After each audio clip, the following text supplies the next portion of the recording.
আসসালামু আলাইকুম। চলছে বাটাবাটির কাজ। ছুটির দিন শুক্রবার, বিশেষ কিছু রান্না করা হবে, তাই নিজে হাতে সব কিছু বেটে নিচ্ছি। এখানে দেখছেন শুকনো মরিচ বাটা হচ্ছে। শুকনো মরিচ বাটা তো সহজ কাজ নয় রে লাইলা, শুকনো মরিচ বাটা তো কঠিন কাজ রে লাইলা।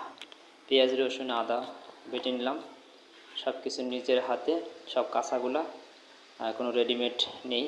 হাঁসের মাংস রান্না করা হবে, রাজা হাঁসের মাংস, তাই বিশেষ স্পেশাল কিছু। তবে মরিচ বাটাটা কিন্তু খুব কষ্টকর, হাত জ্বলতে পারে, তাই চামচের সাহায্য নিয়েছি এবং বাটতেছি। পরিশেষে আবার বলবো, এই বাটাবাটি কাজ কিন্তু সহজ নয় রে লায়লা, সাবধানে বাটবেন। যদি হাতে একটু কাগজ দিয়ে নেন তা আরও ভালো হয়, তাহলে আপনার হাত জ্বলবে না। আর